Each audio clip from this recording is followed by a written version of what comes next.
దేవునికి అందరూ ఈరోజు ఏం కూడిక? కుటుంబ ఆశీర్వాద స్వస్థత కూడిక. అంటే కుటుంబం ఆశీర్వాదంగా ఉండాలి అనుకున్న వాళ్ళే వచ్చినట్టున్నారు, మిగిలిన వాళ్ళకి ఆశీర్వాదం దక్కలేదు అనుకుంటే కదా. సో ఎంతమంది వచ్చినా, ఒక్కరున్నా ఇద్దరున్నా వారి మధ్య ఎవరైనా అన్నారు మన మధ్యలో ఉన్నారు. సో మన వాక్యాలకి వెళ్తాం. కుటుంబం అంటే లాస్ట్ మనం ఏం చెప్తున్నాం? కుటుంబం అంటే ఏం చెప్తున్నాం? మీ అందరి కుటుంబాలతో ఉన్నారా? సో మన కుటుంబం అంటే ఏంటి? ఒక యవ్వనస్తుడు లేదా ఒక యవ్వనస్తురాలు వివాహం అనేటువంటి బంధం చేత ఏర్పరచబడినటువంటి దాన్ని ఏమంటారంటే కుటుంబం అంటారు. కుటుంబంలో మొట్టమొదటి ఎవరితో స్టార్ట్ అవుతుంది అంటే ఒక స్త్రీతో, ఒక పురుషునితో స్టార్ట్ అవుతుంది. ఇప్పుడు ఆ కుటుంబము ఆశీర్వదింపబడిన కుటుంబంగా ఉండాలి అని అంటే, ఆ కుటుంబము సంతోషకరమైన కుటుంబంగా ఉండాలి అంటే, ఆ కుటుంబము దేవుని మహిమ తెచ్చేదిగా ఉండాలంటే వారిద్దరు కూడా కొన్ని లక్షణాలు కలిగి ఉండాలి. ఏంటి అవి కలిగి ఉండాలి? ఇద్దరు కలిగి ఉండాలా? ఒక్కరే కలిగి ఉండాలి. సో ఈరోజు ఆ విషయాన్ని మనం నేర్చుకుందాం. చూడండి, సామెతల గ్రంథము 14వ అధ్యాయము మొదటి నేను చదవండి చాలు. సామెతల గ్రంథము 14వ అధ్యాయము. జ్ఞానవంతురాలు తన ఇల్లు కట్టును. అంటే ఇక్కడ ఒక స్త్రీ గురించి రాయబడి ఉంది. ఆమె ఎవరు అంటే జ్ఞానవంతురాలు, అంటే జ్ఞానము కలిగినది. జ్ఞానము కలిగినటువంటి స్త్రీని ఏమంటారంటే జ్ఞానవంతురాలు అంటారు. ఆమెకు వివాహమైన తర్వాత ఆ గృహాన్ని కట్టాలి అని అంటే ఆమెకు జ్ఞానం ఎంతో అవసరం. అందరూ అంటారు స్త్రీ మాత్రమే జ్ఞానంతో తన ఇల్లు కట్టుకోవాలి అంటారు. పురుషుడికి జ్ఞానం అక్కర్లేదా?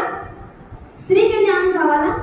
పురుషుడికి కావాలా వద్దా చూద్దాం. చూడండి, 1 పేతురు 3:7 చూడండి.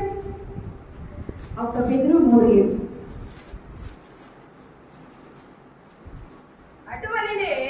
అటువలే పురుషులారా జీవమను కృపావరములో మీ భార్యలు మీతో పాలివారై ఉన్నారని ఎరిగి ఎక్కువ బలహీనమైన ఘటమని భార్యను సన్మానించి మీ ప్రార్థనలకు అభ్యంతరము కలగకుండానట్లు జ్ఞానము చొప్పున వారితో కాపురము చేయండి. అంటే ఇప్పుడు పురుషుని కూడా జ్ఞానం కావాలా వద్దా? చాలా మంది అంటారు ఆ కుటుంబం విడిపోతే ఆ స్త్రీకి జ్ఞానంతో ఇల్లు కట్టుకోవడం రాలేదు, అందుకే కుటుంబం విడిపోయింది అంటారు. అని కాదు, స్త్రీకి జ్ఞానం ఎంత అవసరమో పురుషుడికి కూడా జ్ఞానము అంతే అవసరం. అంటే జ్ఞానము చొప్పున కాపురము, వారితో, అక్కడ భార్యతో అనలేదు, వారితో కాపురం అంటే ఏంటి అంటే ఆ కుటుంబాన్ని పరిపాలించడం, ఆ కుటుంబాన్ని బాగుగా ఏలడం, ఆ కుటుంబం అంతటిని తన యొక్క అధీనంలో ఉంచుకోవడం, బాగుగా పరిపాలించడాన్ని, బాగుగా ఏలడాన్ని ఇక్కడ కాపురము చేయడము అంటారు. అంటే ఒక కుటుంబంలో తల్లి పాత్ర లేదా భార్య పాత్ర లేదా ఒక స్త్రీ యొక్క పాత్ర ఏంటంటే జ్ఞానం కలిగి తన ఇల్లు కట్టుకోవడం. పురుషుని యొక్క పాత్ర ఏంటంటే జ్ఞానంతో తన కుటుంబాన్ని పరిపాలించడం. ఇప్పుడు ఈ జ్ఞానం ఏ జ్ఞానము? స్త్రీకి జ్ఞానం కావాలి, పురుషునికి జ్ఞానం కావాలి. అది ఈ లోక జ్ఞానమా? ఏ జ్ఞానం అది? చూద్దాం. చూడండి, యాకోబు పత్రిక 3:17 చదవండి. అయితే పై నుండి వచ్చే జ్ఞానం ఆగం. అక్కడ పై నుండి వచ్చే జ్ఞానము అంటే పైన ఎవరున్నారు? పైన ఎవరున్నారు? ఆకాశంలో, పరలోకంలో ఎవరున్నారు? దేవుడు. అంటే పై నుంచి వచ్చే జ్ఞానం అంటే ఎక్కడ నుంచి వస్తుంది? దేవుడి నుంచి వస్తుంది. అంటే పై నుండి వచ్చే జ్ఞానం అంటే దేవుని యొద్ద నుండి వచ్చినటువంటి జ్ఞానము ఈ స్త్రీ, ఈ పురుషుడు కలిగి ఉండాలి. ఆ జ్ఞానానికి ఇక్కడ 8 లక్షణాలు రాసి ఉన్నారు ఇక్కడ బైబిల్లో. మనం ఆ 8 లక్షణాలు ఏంటి? ఆ 8 లక్షణాలు ఇక్కడ వచ్చినటువంటి మీ కుటుంబంలో స్త్రీగా కానీ పురుషుడిగా కానీ మీ జీవితంలో ఇవి కలిగి ఉన్నాయా లేదా?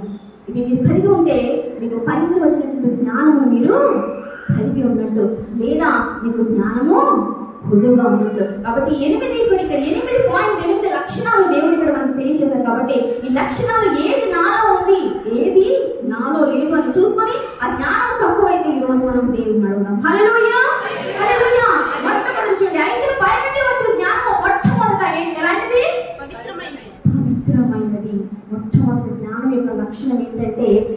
పవిత్రమైనది, అంటే పరిశుద్ధమైనది.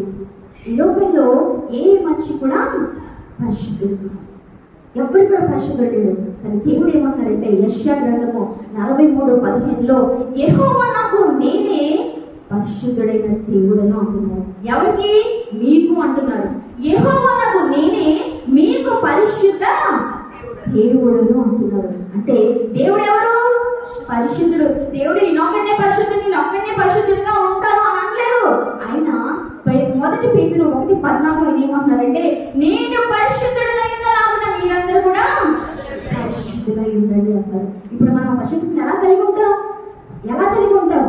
దేవుడు మిమ్మల్ని కలిగి ఉండండి పరిశుద్ధులుగా నావలే అని చెప్పి వదిలేదైనా ఆయన ప్రియమైన కుమారుని ఆ యేసుక్రీస్తు ప్రభు వారిని మన కొరకు ఈ లోకానికి పంపించారు. ఎందుకంటే ప్రతి మనిషి కూడా పుట్టింది మొదలుకొని వాడు అపవిత్రుడుగానే ఉంటున్నాడు. కాబట్టి ప్రతి మనిషి ఎందుకు అపవిత్రమవుతున్నాడు అంటే అతను తల్లి గర్భం నుండి అతను పాపంలో పుడుతున్నాడు. కాబట్టి అతడు తల్లి గర్భం నుంచి బయటకు వచ్చిన మొదలుకొని అపవిత్రుడుగానే ఉంటున్నాడు. ఎందుకు అంటే పాపం చేస్తూ ఉంటున్నాడు. ఇప్పుడు దేవుడు ఆయన ప్రియమైన కుమారుని లోకానికి పంపించి మన యొక్క పాపములన్నీ కూడా ఆ కుమారుని మీద వేసేసారు. ఆ కుమారుడు కూడా తండ్రికి విధేయుడే. సిలువనికి మన పాపములన్నీ ఆ దేహం మీద ఆ సిలువ మీద వేలాడుతూ ఆయన మీద మోసుకొని ఆయన చనిపోయి సమాధి చేయబడి మళ్ళీ 3వ దినమున మృత్యుంజయుడే తిరిగి లేచారు. హల్లెలూయా. ఇప్పుడు ఎవరైతే మీరు పాపిని ప్రభువా నా పాపముల కొరకు మీరు ఈ భూమి మీదకి వచ్చి నా పాపములన్నీ ఆ సిలువ మీద మీరు మోసారు ప్రభువా, నా ప్రతి పాపము క్షమించండి, మీరు సిలువలో కాసిన పరిశుద్ధమైన రక్తం చేత నన్ను కడగండి అని ఎవరైతే తను తగ్గించుకొని దేవుడి దగ్గరికి వచ్చి నువ్వు మనసులో విశ్వసించి నోటితో ఒప్పుకుంటారో దేవుడు మరి ఏం చేస్తారు?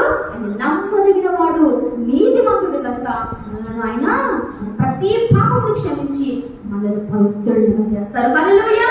యోహాను సువార్త 1:9 మొదటి యోహాను సువార్త తీయకలేదు, మొదటి యోహాను సువార్త 1:9లో రాయబడింది. ఆయన కుమారుడు యేసు రక్తము మనల్ని ప్రతి పాపం నుండి పవిత్రులుగా చేస్తుంది అనమాట. మీరు ఎంతమంది అలా పరిశుద్ధత తీర్చబడ్డారు?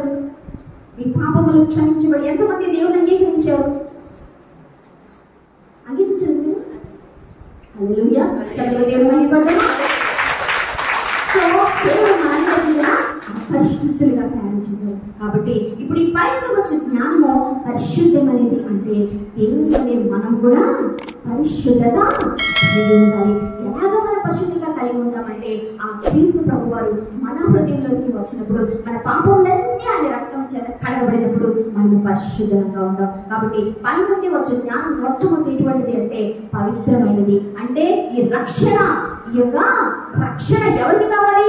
కేవలం పురుషులు స్త్రీకి కాదు, పురుషునికి కూడా కావాలి. అందుకే 1 కొరింథీ పత్రికలో పౌలు గారు అంటున్నారు 2 కొరింథీ 6:14-15లో మీరు రాసుకోండి. ఎందుకంటే మీరు నేను 8 పాయింట్స్ చెప్పాలి కదా, అందుకని డిఫరెన్స్ నేను మీకు చదివించట్లేదు. 2 కొరింథీ పత్రిక 14-15లో ఏమంటున్నారంటే మీరు అవిశ్వాసులతో చోటుగా ఉండబడి నీతికి దుర్నీతితో ఏమి సాంగత్యము, వెలుగునకు చీకటితో ఏమి పొత్తు, క్రీస్తునకు బెలియాలతో ఏమి సంబంధము, అవిశ్వాసతో విశ్వాసకి తాళికడిది.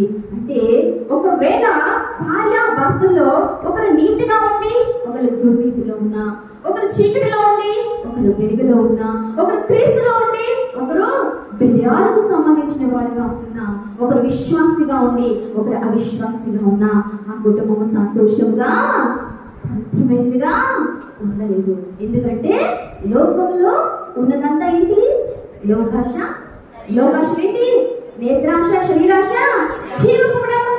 చీకట్లో ఉన్నవాడు ఈ 3 కలిగి ఉంటారు, వెలుగులో ఉన్నవాడు వీటిని కలిగి ఉంటారు. కాబట్టి వీరిద్దరికి పొత్తు అస్సలు కుదరదు. అందుకే భార్య భర్తల మధ్యలో అనేకమైన గొడవలు వస్తూ ఉంటాయి. ఇద్దరు ఒకే మాటతో ఏకీభవించలేరు. ఎందుకంటే ఒకరు చీకట్లోనూ ఒకరు వెలుగులో ఉన్నారు. కాబట్టి పైకి వచ్చే జ్ఞానము పరిశుద్ధమైనది. అంటే ఆ కుటుంబంలో ఉన్న భార్య భర్త ఇద్దరు కూడా దేవుని యొక్క రక్తధార కడగబడి పరిశుద్ధులుగా ఉండాలి. హల్లెలూయా.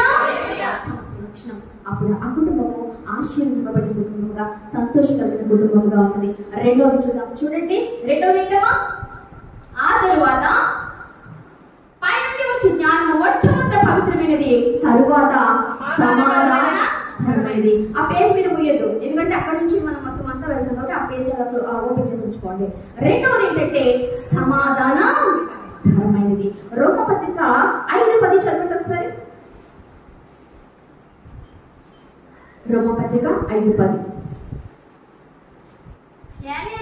ఏలయనగా శత్రువులై ఉండగా ఆయన కుమారుని మరణము ద్వారా మనము దేవునితో సమాధానపరచబడిన ఎడల సమాధానపరచబడిన వారమై. చాలమ్మా, అక్కడ ఏమనుందంటే దేవునికి మనకు పాపంలో మనం ఉన్నప్పుడు దేవునికి మనకు సమాధానము లేదు. ఎప్పుడైతే క్రీస్తు ప్రభు వారు ఈ లోకానికి వచ్చి మన కొరకు మరణించారో, ఆయన మరణం ద్వారా మనకు తండ్రికి కూడా సమాధానం కలిగింది. అంటే మనం ఆత్మీయంగా మన తండ్రి అయిన దేవునితో ఎలాగ సమాధానం కలిగి ఉన్నామో, కుటుంబంలో భార్య భర్తలు కూడా ఎలా ఏం కలిగి ఉండాలి? సమాధానము కలిగి ఉండాలి. యోబు పత్రిక 22:28 రాయబడింది, ఆయనతో మనము సహవాసము చేసిన ఎడల మనము సమాధానము కలిగి ఉంటాము. ఆయన అంటే ఎవరు అంటే పరిశుద్ధాత్మ దేవుడు. 2వ కొరింథీ పత్రిక 13:14 లాస్ట్ వచనంలో ఉంది, మీరు పరిశుద్ధాత్మతో సహవాసం మీతో కూడా ఉండదు గాక అంటారు పౌలు గారు. అంటే మనము దేవునితో సహవాసము చేస్తే మనం అందరితో కూడా మనము సమాధానము కలిగి ఉన్నాం. మొట్టమొదటి దేవునితో మనకు సమాధానం కలిగి ఉంటే ఆటోమేటిక్ గా మనుషులతో కూడా మనము సమాధానాన్ని కలిగి ఉంటాం. అంటే ఒకవేళ భార్య భర్తలు ఉన్నప్పుడు వారి మధ్య గొడవలు రాకుండా ఉండవు. మేము అసలు గొడవ ఆడుకోమండి, మేము చాలా సంతోషంగా ఉంటామండి, అది శుద్ధ అబద్ధం.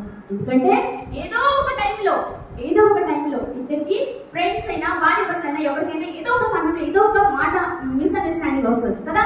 సో అలాంటప్పుడు అలాగే ఉండిపోకుండా మనం ఏం చేయాలంటే సమాధానాన్ని కలిగి ఉండాలి.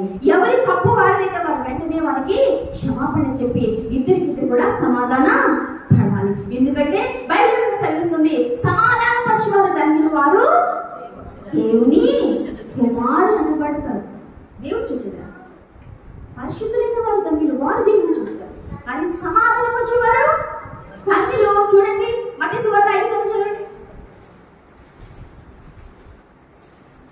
మత్తయి సువార్త 5. సమాధాన పరచువారు ధన్యులు, దేవుని కుమారులు అనబడతారు, వారు దేవుని కుమారులు అనబడతారు. కాబట్టి మనకు సమాధానం లేకుండా ఉండకూడదు, దేవునితో సమాధానం కలిగి ఉండాలి. అలాగే కుటుంబంలో అందరితో కూడా మనము సమాధానము కలిగి ఉండాలి. హెబ్రీ పత్రిక 12:14 అంటున్నారు, పౌలు గారు అంటున్నారు, అందరితో సమాధానంలో పరిశుద్ధతను కలిగి ఉండటకు ప్రయత్నించుడి అంటున్నారు. అంటే సమాధానం మామూలుగా వచ్చేసరికి మనం ప్రయత్నం చేయాలి. నేను మాట్లాడకుండా ఉండను, నన్ను అలా ఉన్నారు కాబట్టి ఇలా కోపగించుకుని ఉంటాను, అలాగే అని ఉండకూడదు. మన తప్పుని వెంటనే, మన తప్పు లేకపోయినా సరే మనలో మనం తగ్గించుకొని, ఎందుకంటే మన దేవుడు తను తగ్గించుకుని లోకానికి వచ్చారు, మన కొరకు మనిషి రూపంలో వచ్చేసారు, మనలాగా మనతో సహవాసం చేయడానికి. కాబట్టి ఆ తండ్రి కుమారులు మనమైతే మన తండ్రి ఏ విధంగా నడిచారో అదే విధంగా అదే పాటలో కూడా మనము నడవాలి. మనం తగ్గించుకొని మనం సమాధానం పడితే కనుక మనం దేవుని కుమారులము అనబడతాం. కాబట్టి సత్యమైతే అందరితో కూడా సమాధానం ఉండడానికి ప్రయత్నించాలి. రెండవది ఏంటంటే సమాధానకరమైనది. మొట్టమొదటిది పవిత్రమైనది, రెండవది సమాధానకరమైనది. మూడవది చూద్దాం. చూడండి, మృదువైనది. హల్లెలూయా, మృదువైనది. సామెతలు 15:1 చూడండి ఒకసారి.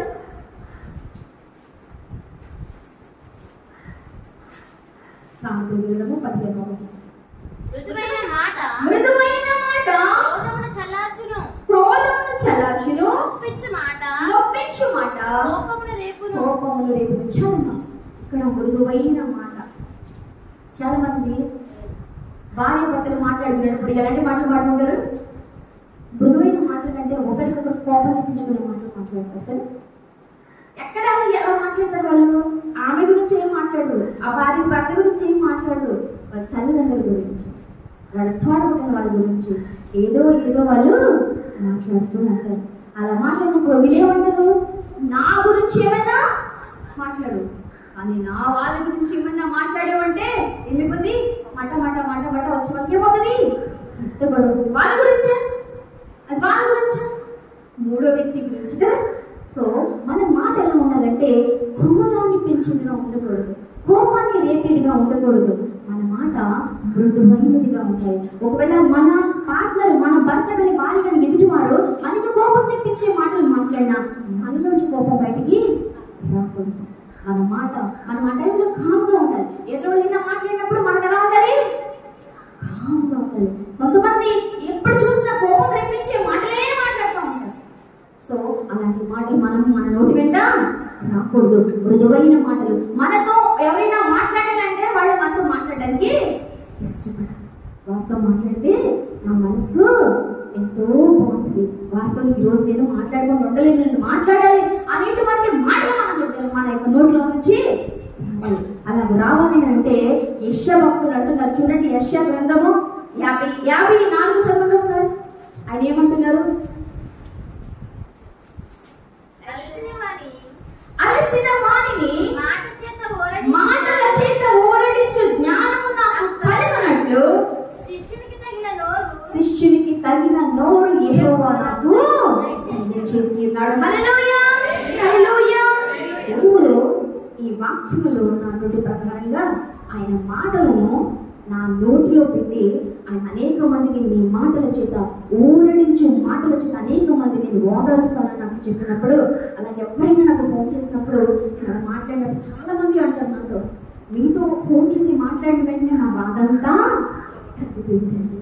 కనీసం రోజుకు ఒక్కసారైనా మీతో మాట్లాడిస్తాను, కనీసం నేను ఫోన్ చేసినప్పుడు ఎంత బిజీగా ఉన్నా ఒక్కసారి జస్ట్ కొంచెం మాట్లాడతారా అని అనేకమైనటువంటి ఫోన్లు నాకు వచ్చిన సందర్భాలు ఎన్నో ఉన్నాయి. మన మాటలు ఎలా ఉండాలంటే మృదువైనవిగా ఉండాలి. ఒకవేళ మీ మాట కనుక మృదువుగా లేకపోతే ఇక్కడ భక్తుడు చెప్పినట్టు, ప్రభువా అలసిన వారిని మాటల చేత ఊరడించు జ్ఞానం నాకు కలిగినట్లు నాకు అటువంటి మాటలను, అటువంటి నోరు నాకు దయచేయండి ప్రభువా అని అడిగితే దేవుడు తప్పకుండా ప్రతి వారికి అటువంటి పెదవులను, అటువంటి నోరును అనుగ్రహిస్తారు. ఈరోజు మౌనిక గురించి దేవుడు ఏం చెప్తున్నారంటే, నీ మాటలు కొద్దిగా ఉండాలని చెప్తున్నారు. చాలా కొద్దిగా అంటే విస్తారంగా మాట్లాడుకు, కొద్దిగా ఉంటే నీకు దేవుడు రాబోయే రోజుల్లో కొన్ని విషయాలు చూపిస్తానంటున్నారు. నీ మాటల చేత నీవు దేవుడు చూపించే వాటిని నువ్వు చూడలేకపోతున్నావు అని చెప్తున్నారు. సో నీ మాటలు తగ్గించుకొని ఆ దేవుడు ఏమి నీకు తెలియజేయాలనుకుంటున్నారో దాన్ని కనిపెట్టు. దేవుడు నీకు అనేకమైన విషయాలు చూపించుకుంటారు. హల్లెలూయా, హల్లెలూయా. కాబట్టి ఇక్కడ మనం చూస్తే మృదువైన మాటలు మాట్లాడని ఒక వ్యక్తిని నేను మీకు ఆల్రెడీ ముందు చెప్పాను కదా. ఎవరు గుర్తున్నారా? నొప్పించి మాటలు మాట్లాడేటువంటి, కుటిలమైన మాటలు మాట్లాడిన వ్యక్తి గురించి నేను ఆల్రెడీ ఒకసారి చెప్పాను. గుర్తున్నారా? నాబాలు. గుర్తున్నాడు? నాబాలు ఏమన్నాడు? దావీదు గారు పారిపోతూ ఉన్నప్పుడు ఆయనకి ఆహారం అవసరం వచ్చి నాబాలు దగ్గరికి గొర్రెబొచ్చు కాలంలో విందు చేస్తా ఉన్నప్పుడు తన శిష్యులను పంపించి కొంచెం ఆహారం అడిగినప్పుడు ఆయన ఏమంటాడు? దావీదు ఎవడు? యెష్షై కుమారుడు ఎవడు? తమ యజమానుని విడిచి పారిపోయినటువంటి దాసులు అనేక మంది ఉన్నారు అంటాడు. అది మృదుమైన మాట, కోపం తెప్పించే మాట. సో దావీదు గారు కోపం వచ్చిందా లేదా? చాలా కోపం వచ్చి ఏం చేశారు? కొంతమంది శిష్యులను తీసుకుని కత్తి పట్టుకుని ఆయన చంపడానికి వచ్చేసారు. కానీ అబిగయీలు సుగంధి కలిగింది కాబట్టి ఏం చేసింది? అడ్డుపడి వెళ్ళి అతన్ని ఆపేసింది. అయినా దేవుడు ఊరుకున్నారా? తన ఆపదైంది తన భర్త మీద కోపంగా ఉన్నప్పుడు. కానీ దేవుడు ఊరుకున్నారా? అందులో 1వ సమూయేలులో దేవుడు అంటారు 25:30 ఇలా ఉంటుంది, దేవుడు అతనిని మొత్తగా, ఎవరిని? నాబాలు. దేవుడు నాబాలు అంటే అతని కుటిలమైన మాటలను బట్టి, అతను మృదువుగా మాట్లాడకుండా కోపం తెప్పించే మాటలను దావీదు మీద పలికిన కారణాన్ని బట్టి దేవుడు నాబాలును మొత్తగా 10 దినములైన తర్వాత అతను చనిపోయిను అని అంటారు. కాబట్టి చూసుకోండి, మృదువుగా మాట్లాడకపోతే మీ ఎదుటి వ్యక్తి మీతో కోపంగా ఉండకపోవచ్చు, మీరు ఎదుటి వ్యక్తి మిమ్మల్ని క్షమించవచ్చు, కానీ దేవుడు పరలోకంలో ఉండి అన్ని చూస్తున్నారు. ఒకవేళ ఆయనకి కోపం వస్తే ఎవరైనా ఆపగలరా? ఆయన కోపపడిన దేవుడు. ఆయన ప్రతిదినము కోపపడతారు. ఆయన కోపం సాయంత్రం వరకే ఉంటుంది. కానీ ఆయన కోపపడేటువంటి విషయాలు మన నోటి నుంచి ఆయన కృపామయుడు, ప్రేమమయుడు, దయాళుడు, చాలా మంచివారు. ఆయనకు కూడా కోపం వస్తుంది. ఎందుకంటే ఆయన చెప్పినట్టు మనము చేయకూడదు. కాబట్టి మన నోటి నుంచి వచ్చిన మాటలు మృదువైన మాటలుగా ఉండాలి, కోపాన్ని తెప్పించేదిగా ఉండకూడదు. హల్లెలూయా. మూడవ లక్షణము, జ్ఞానం యొక్క లక్షణం ఏంటంటే మృదువైనది. 4వ చూద్దాం, చూడండి. సులభముగా లోబడినది. సులభముగా లోబడినది. ఎఫెసీ పత్రిక 5:24 చూడండి. ఎఫెసీ పత్రిక 5:24. సంఘము క్రీస్తునకు లోబడినట్టుగా భార్యలు కూడా ప్రతి విషయంలోనూ తమ పురుషులకు లోబడవలెను. ఒక విషయంలో, 2 విషయాల్లో లోబడమన్నారా? ఏ విషయంలో? ప్రతి విషయంలో కూడా భార్య ఏం చేయాలి? ఆ భర్తకు లోబడి ఉండాలి. ఎల్లప్పుడూ ప్రతి విషయంలో కూడా లోబడి ఉండాలి. ఎలాగా? సంఘము క్రీస్తునకు లోబడి ఉండాలి. ఇక్కడ మీరు వచ్చిన వారందరూ క్వశ్చన్ వేస్తున్నాను. మీరందరూ క్రీస్తునకు లోబడి ఉంటున్నారా? క్రీస్తునకు లోబడి ఉంటున్నారా? ఓకే. ఇప్పుడు క్రీస్తునకు లోబడి ఉంటే దేవుడు వచ్చి మీ ముందు నిలబడిపోయి మన శరీర రూపంలో నువ్వు నాకు లోబడి ఉండని చెప్తారా? ఎవరితో చెప్తారా లోబడి ఉండమని? ఎవరు? గట్టిగా చెప్పండి అమ్మా. దైవజనం ద్వారా. సో దైవజనం చెప్పిన మాటకు మీరు లోబడుతున్నారా? మేమంతా చెప్తున్నా కొంత లోబడుతున్నారు. మీరందరూ లోబడుతున్నారు. అయితే నాకు క్వశ్చన్, లాస్ట్ సండే ఎంతమంది నన్ను చర్చకొచ్చారు? లాస్ట్ సండే ఇక్కడ అమ్మగారు ఏం చెప్పారు? ఒక వ్యక్తికి మనం ఒక బాబుకి బాప్టిజం ఇచ్చింది కదా. బాప్టిజం ఇచ్చినప్పుడు మీరందరూ కూడా అక్కడ నా దగ్గర కనబడాలి, మీరందరూ రావాలి అన్నారు. ఓకేనా? ఎంతమంది వచ్చారు మీలో? ఇక్కడికి వచ్చిన వాళ్ళు మీరు లోపడ్డారా లేదా? వచ్చి అవసరం చర్చకు వచ్చేమా? చర్చకు వచ్చు, కానీ అక్కడికి రాలేదు. ఓకేనా? మీకు ఒక విషయం చెప్తాను ఇంకా ముందు. మీరు వచ్చిన వాళ్ళని దేవుడు దీవించుగాక. హల్లెలూయా, హల్లెలూయా. ఇక్కడ చూడండి, 1 పేతురు 3:5-6 చదవండి ఒకసారి. 1 పేతురు 3:5-6.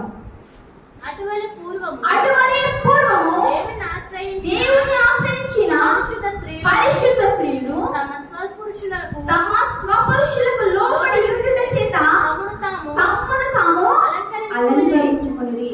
ఆ ప్రకారము శారా అబ్రహామును యజమానుడని పిలుచుచు అతనికి లోబడి ఉండెను.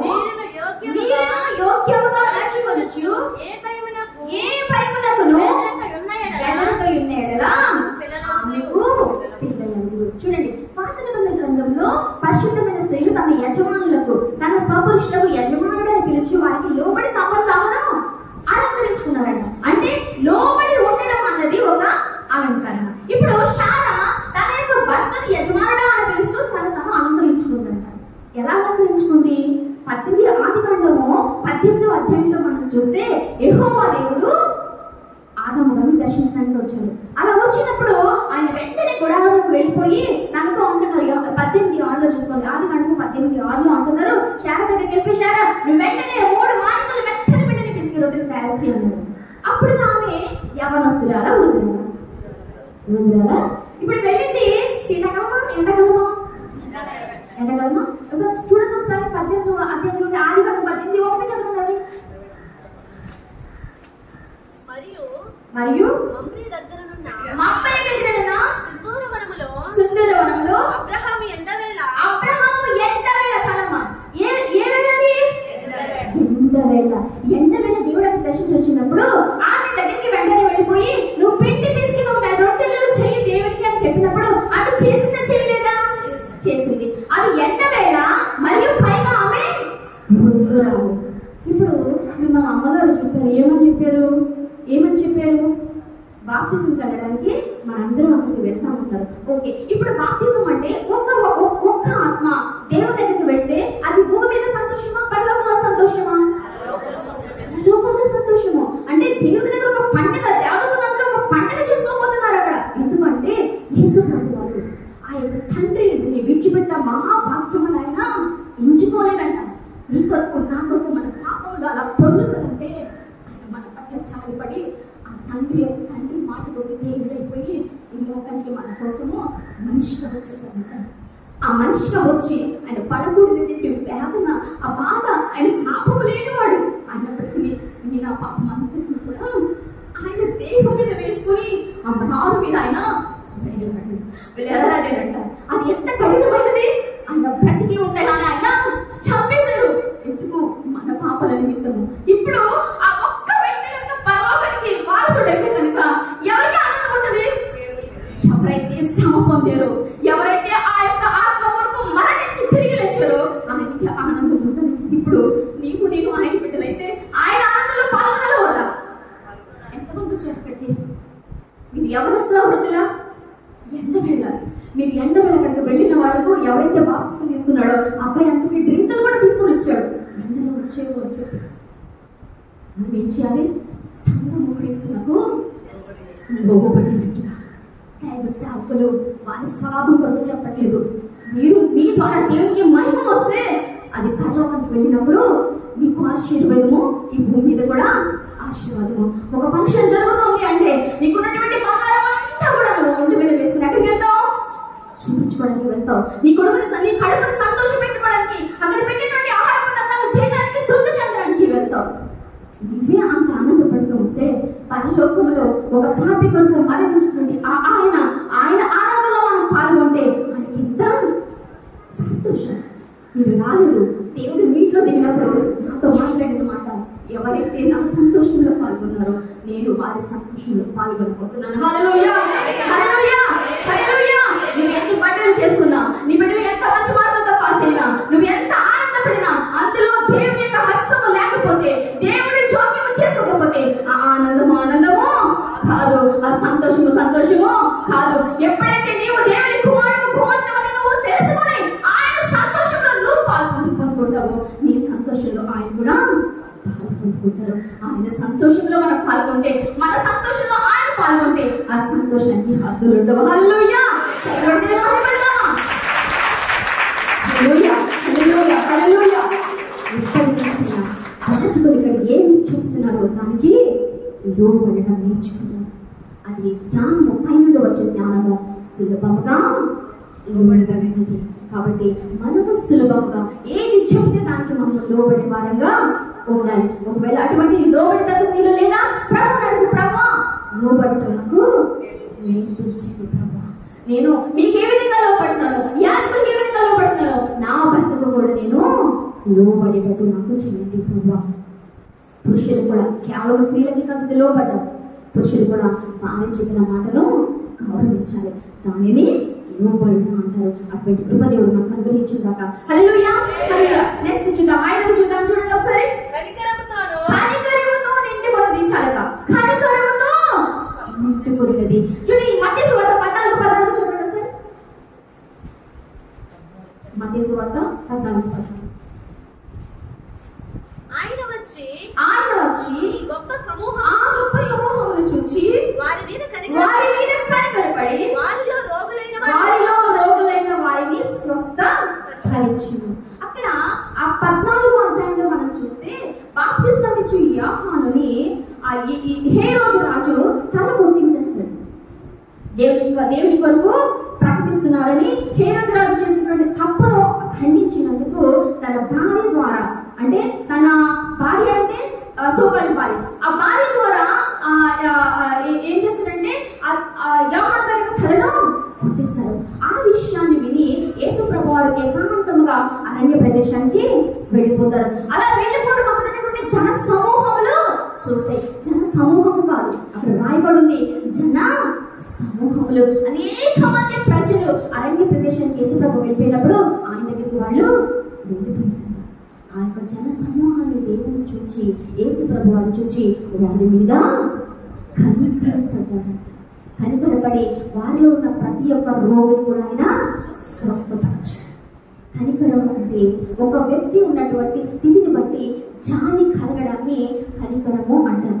కనికరం అంటే నా జీవితంలో ఒక ఎగ్జాంపుల్ మీకు చెప్తాను. మేము రాంచీలో ఉన్నప్పుడు మా పక్క అపార్ట్మెంట్ లో మా పక్కన ఒక 2 ఫ్యామిలీస్ ఉండేవారు. ఒక అస్సాం ఫ్యామిలీ, ఒక బెంగాలీ ఫ్యామిలీ అనమాట.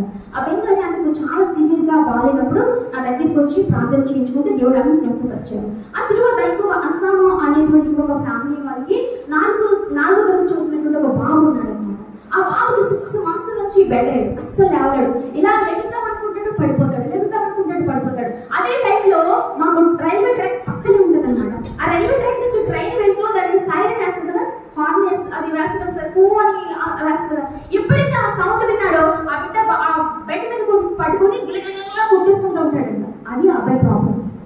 డాక్టర్స్ దగ్గర, ఎంతో మంది డాక్టర్స్ దగ్గర తిప్పారు, ఎన్నో టెస్టులు చేశారు, కానీ అదేంటో కూడా అంతుపట్టలేదు. అప్పుడు ఈ బెంగాలీ ఆమె వెళ్ళి ఆమెకు చెప్పిందంట, అక్కడ ఒక దేవుని ప్రార్థించేటువంటి ఒక బిడ్డ ఉన్నది. అప్పుడు నాకు విశ్వాసరాలి, దేవుడు అప్పుడు ఇంకా నన్ను వాడుకోవడం స్టార్ట్ చేయలేదు.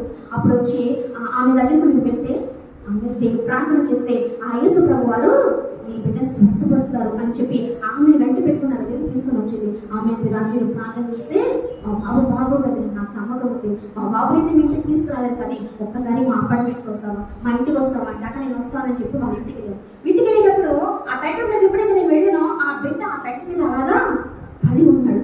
ఆ బిడ్డను చూసిన వెంటనే వాళ్ళు హిందూస్, వాళ్ళు పూజ చేసుకుంటారు, పక్కనే ఒక పూజగది కూడా ఉంది. నాకు అవేమీ పట్టలేదు. ఆ బిడ్డను అలా చూసిన వెంటనే నా లోపల హృదయంలో ఏదో అయిపోయి కళ్ళ నుంచి నీళ్ళు రావడం స్టార్ట్ అయింది.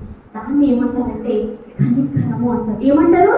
కనికరము అంటారు. అంటే నా జీవితంలో జరిగిన ఎక్స్పీరియన్స్ నేను చెప్తాను. ఆ కనికరం అంటే ఆ బిడ్డ పడినటువంటి ఆ స్థితిని చూసి నా యొక్క హృదయము చలించుకుంది. ఇక్కడ యేసు ప్రభు వారికి ఆ జనసమూహాన్ని చూసి ఎలాగైతే కనికరం వచ్చిందో ఆ కనికరాన్ని దేవుడు నాకు ఎక్స్పీరియన్స్ లో పెట్టారు. వెంటనే ఆ బట్టతో నేను ప్రార్థన చేసినప్పుడు వెంటనే ఆ బిడ్డ లేచి కూర్చున్నాడు. అబ్బాయి కూర్చున్నాడు. అదే టైంలో ఒక ట్రైన్, ఒక ట్రైన్ కాదు, ఒకటే రెండు, అంటే బెంగాల్ వైపు వెళ్ళే ట్రైన్స్ అన్ని కూడా మా ఇంటి దగ్గర నుంచే వెళ్తాయి అనమాట. అది బెంగాల్ బార్డర్ అన్నమాట మేము ఉండేది. అక్కడి నుంచే వెళ్తా ఉంటే జార్ఖండ్ నుంచి ఆ ట్రైన్ ఒకదాని వెళ్తా ఉంటే అబ్బాయికి ఏమీ కావట్లేదు. ఆ తల్లి ఆశ్చర్యపోయేది, రాజీ మా బాబు ఆ ట్రైన్ సౌండ్ వింటే చాలు గిలగిల కొట్టుకుంటాడు, చూడు ఆ బాబు ఎంత స్వస్థ చిత్తలేపాడో, నా నమ్మకాన్ని దేవుడు చేయలేదు, నా విశ్వాసాన్ని దేవుడు ధృవీకరించలేదు, మీ దేవుడు నిజమైన దేవుడు అని చెప్పడం కాదు. ఆ బెంగాలీకి ఆ అస్సాంకి ఇద్దరు కలిపి వాళ్ళ యొక్క పాపని వాళ్ళ బాబుని కూడా తీసుకొని ఈ ఒక బెంగాలీ అనుకో ఒక అమ్మాయి, ఈ బాబు అస్సాం వాళ్ళకి ఒక బాబు, ఆ బాబుని ఇద్దరు తీసుకుని ఆ ఇద్దరు స్త్రీలు కూడా నెక్స్ట్ డే సండే చర్చికి వచ్చారు. వాళ్ళు మనమైతే వెళ్తాం లేదా, నాతో పాటు సండే చర్చి ఎన్ని గంటలకని అడిగి నాతో పాటు చర్చికి వచ్చి నాకు ఆమె సాక్ష్యం చెప్తుందని తెలియదు, ఎవరికి వెళ్ళిపోయి సాక్ష్యం చెప్పింది ఆమె. మా బాబు పరిస్థితి ఇది, 6 నెలల నుంచి అలా బెడ్ మీద పడి ఉన్నాడు. 6 నెలల నుంచి డాక్టర్ ఎన్నో టెస్టులు మేము చేయిస్తా ఉన్నాము, ఒక్క టెస్ట్ కూడా ఏమీ తెలియదు. కానీ ఆమె వచ్చి మా బాబుకి యేసు నామం పేట ప్రార్థన చేస్తే వెంటనే స్వస్థత ఇచ్చగలిగాడు. ఆమెను దేవుడు మా ఇంటికి పంపించిన దేవదూత ఆమె అని చెప్పి అక్కడ దేవుని మహిమపరిచింది. హల్లెలూయా, హల్లెలూయా, హల్లెలూయా. ఒక హిందూరాలు, ఆమె హిందూరాలు, దేవుడి గురించి ఎక్కువగా తెలియదు, కానీ తన అవసరాన్ని బట్టి వచ్చింది. దేవుడు అక్కడ ఆమె అవసరాన్ని దేవుడు తీర్చారు. ఆమె దేవుని యొక్క శక్తిని తెలుసుకుంది. హల్లెలూయా, హల్లెలూయా. కాబట్టి కనికరము అంటే ఏంటంటే ఎదుటి వారి ఉన్నటువంటి స్థితిని బట్టి మనము జాలిపడడం. అంటే అక్క మేము అందరం వెళ్ళిపోయి అందరిలాగా జాలి హృదయం కలిగి ఇమ్మని దేవుని అందరినీ స్వస్థపరిచేయాలక్క అంటే కాదు, నేను అది చెప్పడం లేదు. జాలి అంటే నీ యొక్క భార్య లేదా నీ యొక్క భర్త వారు ఏదో ఏ పరిస్థితిలో ఉన్నారో తెలియదు. ఒక్కొక్కసారి వాళ్ళు గట్టిగా అరుస్తారు, ఒక్కొక్కసారి అనబడిన మాటలు నోటిలోంచి అన్నాం కదా, నాకు మృదువైన మాటలు అంటున్నాం కదా, కానీ బాధలను కోపంలో ఉన్నప్పుడు మనకి మృదువైన మాటలు వస్తాయా? రావు. ఒక్కొక్కసారి మనము ఎదుటి వారిని గాయపరిచే విధంగా కూడా మాట్లాడతాం. అప్పుడే మనం కనికరం చూపించాలి.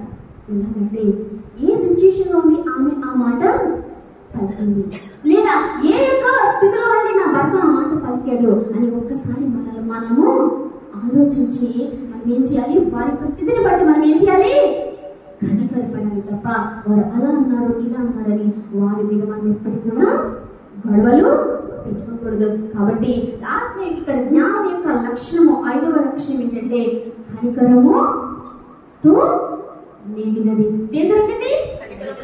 వింటున్నారా? నిద్ర వస్తుందా? నిద్రపోతున్నా చెప్పడం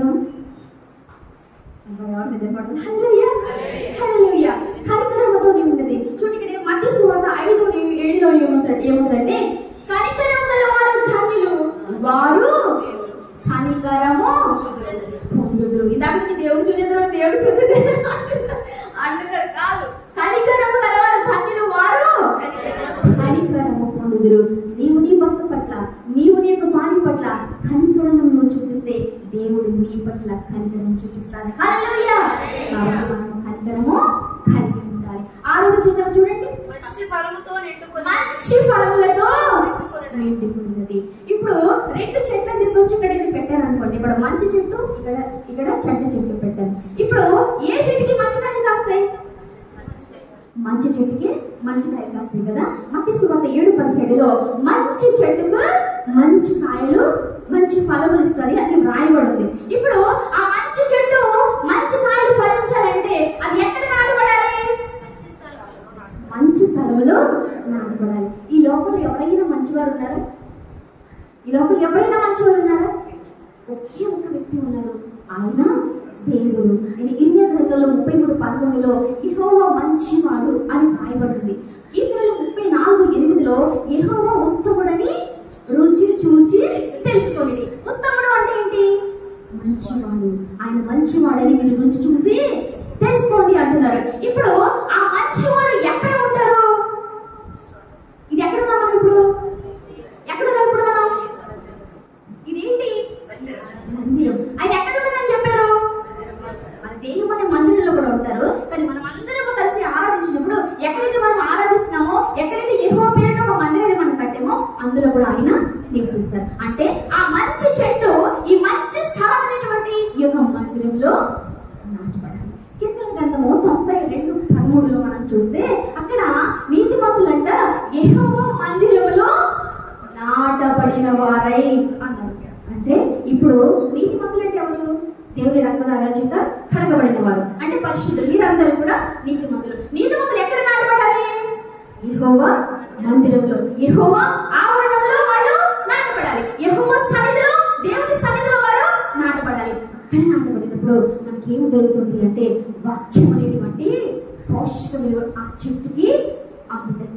ఆ యొక్క చెట్టుకి అలా అందినప్పుడు ఆ పోషక విలువలతో ఆ మొక్క చిన్న చిన్నదిగా పెరుగుతూ పెరుగుతూ పెరుగుతూ ఉంటది. మీరు ఆరాధన చేసినప్పుడు పరిశుద్ధాత్మ శక్తి మీ మీదకి వచ్చినప్పుడు మీరు శక్తిని పొందుకుంటూ ఉంటారు. పరిశుద్ధాత్మను మనం పరిశుద్ధాత్మ నీరుతో కూడా పోల్చొచ్చు. ఆ నీరు అనేటువంటి ఆ పరిశుద్ధాత్మ మీ మొక్కకు అలా తగిలినప్పుడు ఆ యొక్క వాక్యం యొక్క పోషక విలువలతోనూ పరిశుద్ధాత్మ అనేటువంటి నీటితోనూ ఆ మొక్క మంచిగా ఆవరణంలో ఆ దేవుని మందిరంలో మంచిగా అది ఎదుగుతూ ఉంటది. అంటే అది నీటి కాలువల ఎవరు నాటబడినది ఆకువాడగా తన కాలమందు ఫలమిచ్చు చెట్టు. చెడ్డ ఫలాలు కాదు, మంచి ఫలాలు ఇచ్చేటువంటి చెట్టు అన్నమాట. కీర్తనలు 1వ అధ్యాయంలో ఉంటుంది 1:3లో. ఓకేనా? సో అది మంచి ఫలం ఇస్తుంది. మంచి ఫలం అంటే ఏంటి? గలతీ పత్రిక 5:22 చూడండి. గలతీ 5:22.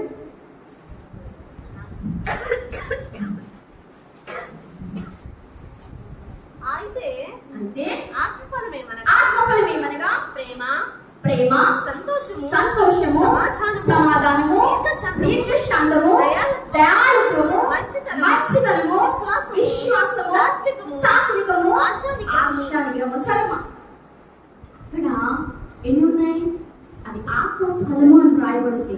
అని మంచి ఫలములు ఫలించే చెట్టు అంటే ఆత్మ ఫలము నుంచి మంచి ఫలము ఏది కూడా లేదు. కాబట్టి ఎప్పుడైతే ఒక వ్యక్తి దేవుని యొక్క మందిరంలో మంచి వాడినటువంటి ఆ యెహోవా దేవుని యొక్క మందిరంలో నాటబడతాడో అతను మంచి ఫలము, ఆత్మ ఫలము ఫలించేవాడుగా ఉంటాడు. చూడండి, ఆత్మ ఫలంలో లాస్ట్ ఏంటంటే ఆశా నిగ్రహం. ఏంటి? ఆశా నిగ్రహం. చాలా మంది ఈ ఆశా నిగ్రహాన్ని కలిగి ఉంటారు. ఇప్పుడు ఎగ్జాంపుల్ స్త్రీలే చూసుకుందాం. వాళ్ళు ఎక్కువ ఏం చేస్తూ ఉంటారు? వేరే స్త్రీ ఎలా తయారయ్యింది, వేరే స్త్రీ ఎలా మేకప్ వేస్తుంది, వేరే స్త్రీ ఏ చెవులు పెట్టుకుంది, వేరే స్త్రీ ఏ శారీ కట్టుకుంది, ఇలాంటివి బాగా చూస్తారు. ఎందుకంటే ఇది ఆడవాళ్ళ లక్షణం. ఎప్పటి వరకు దేవుల్లో మనం పరిపూర్ణంగా తయారవమో మనసు ఎప్పుడు కూడా అటువైపు లాగుతూ ఉంటారు. ఒకవేళ వాళ్ళు ఐబ్రోస్ చేయించుకున్నారనుకో, ఆమె చేయించుకున్నారు కాబట్టి నేను కూడా చేయించుకుంటాను.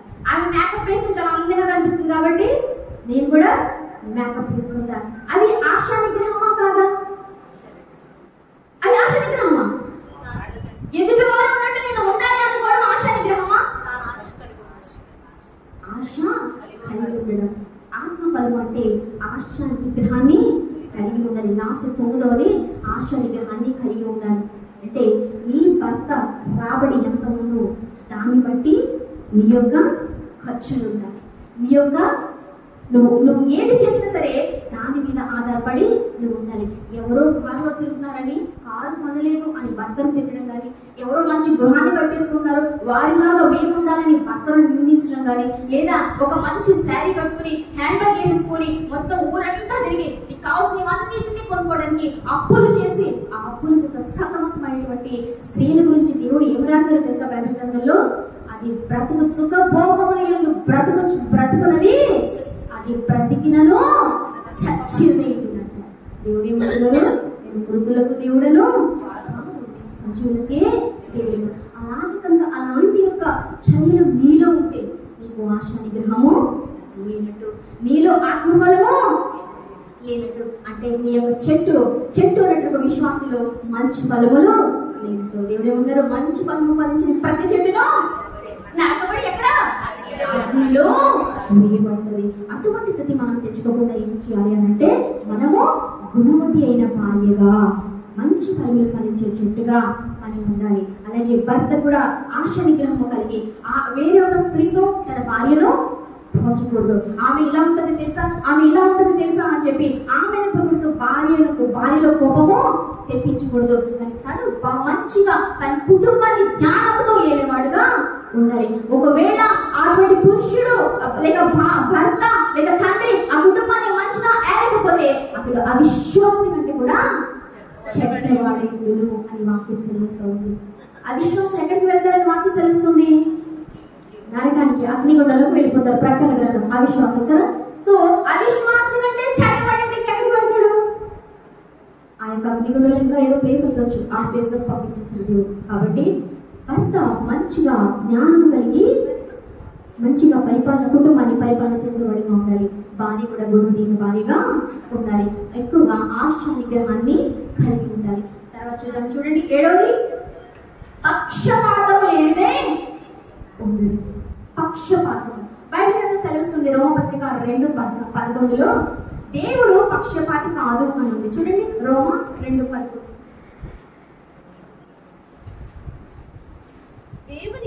దేవునికి పక్షపాతం లేదు. చాలమ్మా, మన దేవునికి పక్షపాతము లేదు అంట. అంటే ఈమె స్త్రీ, ఈమె ఇతను పురుషుడు అని కానీ, ఆమె ఈ దేశము ఆ దేశము అని కానీ, లేదా ఈ ప్రాంతము ఆ ప్రాంతం అని కానీ, లేదా ఆ భాష ఈ భాష అని కానీ దేవునికి పక్షపాతము లేదు. దేవుడు అందరి కొరకు ఆయన ప్రాణాన్ని పెట్టారు. తండ్రి అందరి కొరకు ఆయన కుమారుని లోకానికి పంపించారు. దేవునికి ఏ విధంగా పక్షపాతం లేదో మనకు కూడా పక్షపాతము ఉండకూడదు. చూడండి దేవుడు అన్నారు, దేవునికి తీతులో రాసి ఉన్నది రక్షణ అందరికీ కొరకు అన్నారు. సమస్త ప్రజలకు రక్షణను రాసి ఉన్నారు. అంటే కృప అందరికి, రక్షణ అందరికి. అపొస్తలుల కార్యాలు 2:39 రాయబడి ఉంది. పేతురు గారు అంటారు, పరిశుద్ధాత్మ అందరికీ అంటారు. అంటే మీకు, మీ పిల్లలకు, దూరస్తులందరికీ, అంటే దేవుని చేత ఎందరో పిలువబడతారో తన ఎందుకు అందరికీ కూడా పరిశుద్ధాత్మ అన్నారు. అంటే అక్కడ కృప అందరికి, రక్షణ అందరికి, పరిశుద్ధాత్మ కూడా అందరికి. అంటే దేవునికి పక్షపాతము లేదు. ఆయన అందరికీ, స్త్రీ పురుషుడు భేదం అసలు లేనే లేదు. భాష భేదం ఆయనకి లేనే లేదు. ప్రాంతీయ భేదం ఆయనకి లేనే లేదు. అది స్త్రీ అయినా పురుషుడైనా ఎవరైతే ఆయనతో సహవాసం చేస్తారో దేవుడు వారందరికీ కూడా గొప్ప గొప్ప వరములు ఇచ్చి వారిని వాడుకుంటారు. హల్లెలూయా, హల్లెలూయా. కాబట్టి మనము దేవుని బిడ్డల మీదే మనలో పక్షపాతము ఉండకూడదు. అంటే భర్త వైపు వారిని ఒకలాగా, మన కుటుంబం, మన యొక్క తల్లిదండ్రులను ఒకలాగా. చాలా మంది ఏదైనా మంచి వస్తువులు వండుకుంటే తన తల్లిదండ్రులకు పెడతారు. అత్తయ్య కానీ మావయ్య కానీ తినడానికి కూడా, వండుకోవడానికి కూడా ఒకటిలా ఉంటే వాళ్ళకి పెడతారు. వెళ్ళి ఎందుకు? అక్కడ ఏం కనబడుతుంది? పక్షపాతం. అంటే నీకు జ్ఞానము లేదని అర్థం. అంటే నీ భర్త వైపు వారిని, నీ భార్య వైపు వారిని, నీ తల్లిదండ్రులను, వారి తల్లులను, మొత్తం అందరినీ కూడా పక్షపాతం లేకుండా చూడాలి. పక్షపాతం లేకుండా ప్రేమించాలి. నీ తల్లిని ఎలాగో చూస్తున్నావో నీ అత్తగారిని కూడా అలాగే చూడాలి. నీ తండ్రిని ఎలాగో చూస్తున్నావో మీ మావయ్య గారిని కూడా అలాగే చూడాలి. నీ అక్క చెల్లెలు ఆడపడుతో ఎలా ఉంటున్నావో ఆడపడుచులతోనూ బావ మరిదిలతో కూడా అలాగే వ్యవహరించాలి. అది పక్షపాతం లేనిది. అలాగే కనుక నువ్వు కలిగి ఉంటే, అలాగే నువ్వు వ్యత్యాసం చూపిస్తే నువ్వు పక్షపాతము కలిగి ఉన్నట్టు. నీకు దేవుని జ్ఞానము లేనట్టు. కాబట్టి ఈ రోజు పక్షపాతం నీలో ఉంటే, ప్రభా నాలో పక్షపాతం ఉందయ్యా, మీరు పక్షపాతం లేని దేవుడు కాబట్టి ఈ దినమైన నేను వాక్యం వింటున్నాను, ఆ వాక్యం నాలో పని చేయడానికి సహాయం ఇచ్చండి, పక్షపాతం నాలో తీసివేయండి ప్రభా అని ప్రార్థన చేస్తుంటే ఆ లక్షణాలు కలిగి ఉంటే నీ కుటుంబం ఆశీర్వదింపబడిన కుటుంబంగా ఉంటుంది. లాస్ట్ చూడమ్మా, వేషధారణ అయినను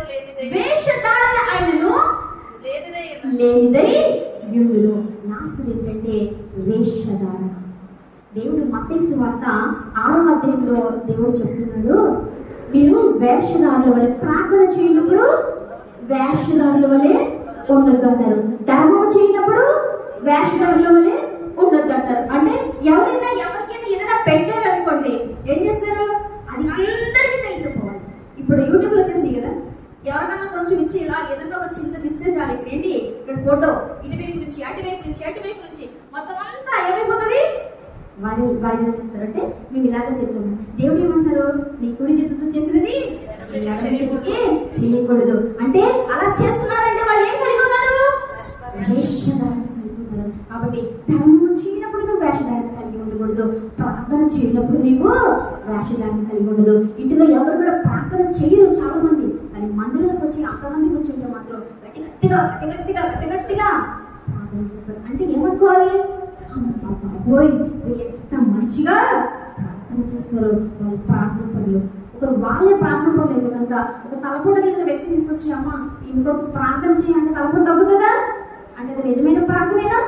నిజంగా ప్రార్థన శక్తి ఉంది కదా, సో నిజంగా ప్రార్థన చేస్తే కనుక ఆ తలపూట కూడా తగ్గిపోవాలి. అంటే అది ఎటువంటి ప్రార్థన, సో మన ప్రార్థనలో మన యొక్క ప్రవర్తనలో వేషధారణ ఉండకూడదు.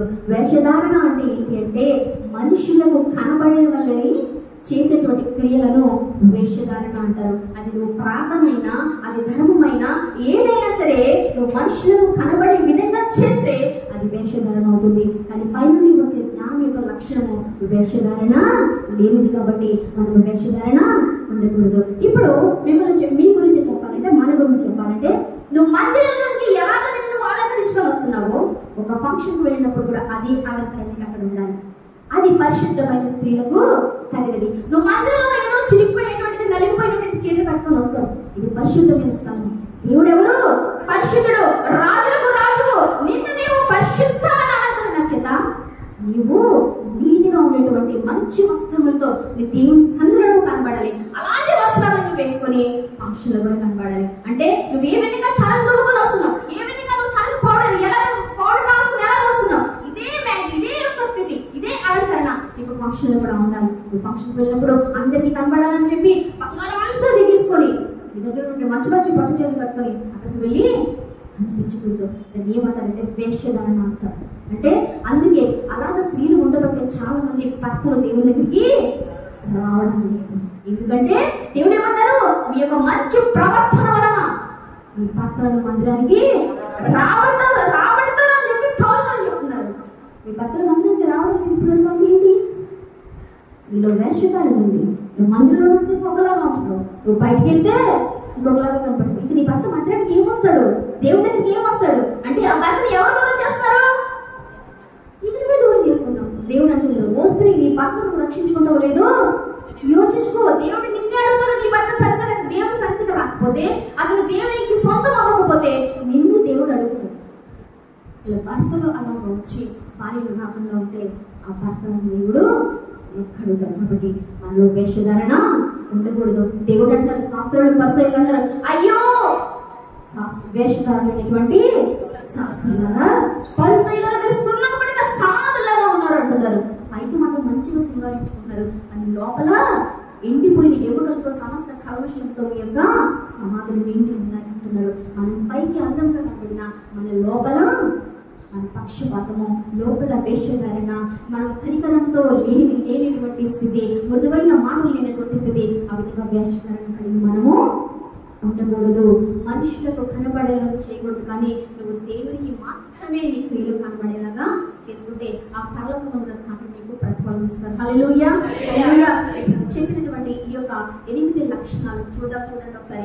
మొట్టమొదటిది పవిత్రమైనది, 2 సమాధానకరమైనది, 3 మృదువైనది, 4 సులభంగా లోబడింది, 5 కనికరముతో నిన్ను నిండుకున్నది, 6 మంచి ఫలములతో నిండుకున్నది, 7 పక్షపాతం లేనిది, 8 వేషధారణ లేనిది. ఒకవేళ ఇందులో 8 లక్షణాలు కూడా నీలో ఏది లేకపోయినా సరే నీకు జ్ఞానము కుదువుగా ఉన్నది అని దేవుడు చెప్తారు. ఒకవేళ జ్ఞానం నీకు కుదువుగా ఉంటే ఆయన అడగమంటారు. యాకోబు పత్రిక 1:5 చదవండి ఒకసారి.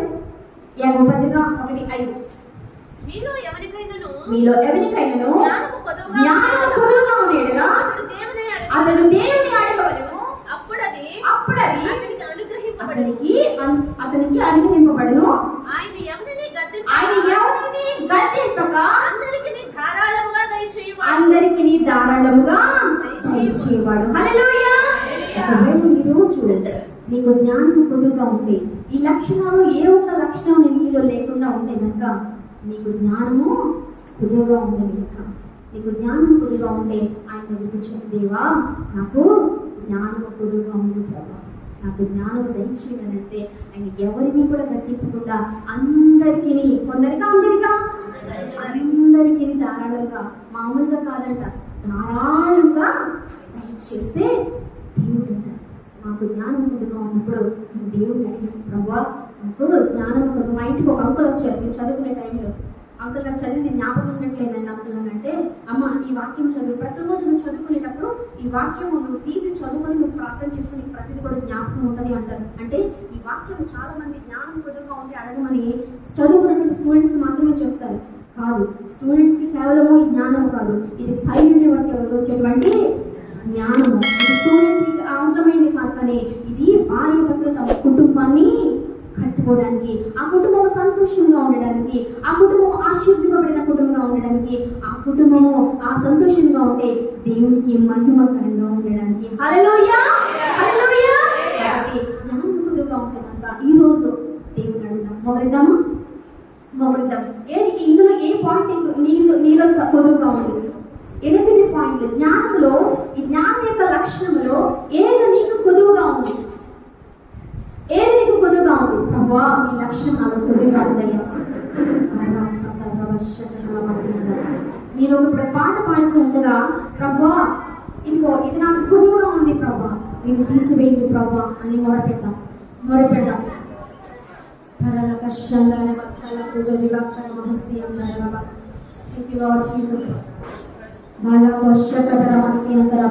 జ్ఞానం యొక్క లక్షణాలు నేను విన్నాను ప్రభా. నాలో మృదువైన తత్వం లేదా ప్రభా, నేను ఎదుటి వారిని మాటల చేత ఊరడించు జ్ఞానం నాకు కలిగినట్లు శరీరంలో నాకు దయచేయండి ప్రభా. నాలో వేషధారణ తీసివేయండి అయ్యా, నాలో పక్షపాతం తీసివేయండి పరిశుద్ధాత్మ తండ్రి, నాలో సమాధానం కలిగించండి పరిశుద్ధాత్మ తండ్రి. నేను కనికరముతో నిండిన దానిగా నిండిన వాడిగా ఉంటాను, నాకు కృప చూపించండి ప్రభా. నా కుటుంబం ద్వారా మీకు మహిమ రావాలి ప్రభా. నా కుటుంబం ద్వారా మీకు మాత్రమే మహిమ కలగాలి ప్రభా. నా కుటుంబం ద్వారా మీకు మహిమ కలగాలంటే నేను జ్ఞానం కలిగిన వాడిగా, నేను జ్ఞానం కలిగిన స్త్రీగా ఉంటాను ప్రభా. ఆ జ్ఞానం నాకు దయచేయండి పరిశుద్ధాత్మ. మొరపెడదాం తల్లి. ఎవరు అడుగుతారో ఆయన అందరికీ ధారాళంగా దయచేయలేదు. ఆయన ఎవరిని గతించే దేవుడు కాదు. Hallelujah.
జాలి హృదయం లాలించిని ప్రతికూలమైన ఏ ప్రళయమైనా ప్రణుతింతుని నా యేసయ్యా నా జీవితాన నీ జాలి హృదయం లాలించిని ప్రతికూలమైన ఏ ప్రళయమైనా ప్రణుతింతు నిన్నే నా యేసయ్యా విలువైన ప్రేమ కనపరచినావు బలపరచి నన్ను గెలిపించినావు విలువైన ప్రేమ కనపరచినావు బలపరచి నన్ను గెలిపించినావు నీవే దేవా నా ఊపిరి నా చీరుని నా స్నేహమైనది నన్ను ప్రేమించిన యేసయ్యా నా చీరుని నా స్నేహమై నన్ను ప్రేమించిన యేసయ్యా నీ ప్రేమలోనే ఉండిపోని నీ సేవలోనే నన్ను సాగని నీ ధ్యాసలోనే మరచిపోని నీ వాక్కునాలు నెరవేరని నా చీరుని నా సింహమై నన్ను ప్రేమించిన యేసయ్యా నా చీరుని నా స్నేహమై నన్ను ప్రేమించిన యేసయ్యా ఆయన మనల్ని ప్రేమించే దేవుడు ఆయన మనల్ని గద్దించకుండా మనకు జ్ఞానం కుదురుగా ఉంది అని అడిగితే ఆయన మనకు ధారాళముగా అనుగ్రహించే దేవుడు ఆయన మనకు మన కొరకు ప్రాణము పెట్టిన దేవుడు తన ప్రాణాన్ని సొంతము లక్ష్యము చేయటువంటి దేవుడు నువ్వు జ్ఞానం అడిగితే ఆయన నీకు జ్ఞానం ఎందుకు ఇవ్వడు మనలో ఎవరైనా ఒకరు ప్రభా నాకు జ్ఞానం కుదురుగా ఉంది పరిశుద్ధాత్మ తండ్రి ఆ జ్ఞానం నాకు కావాలన్నా ఆ జ్ఞానం ద్వారా నా కుటుంబము ఆశీర్వదింపబడిన కుటుంబంగా ఉండాలి ప్రభా తద్వారా మిమ్మల్ని మహింపరిచే కుటుంబంగా ఉండాలి తండ్రి నా కుటుంబం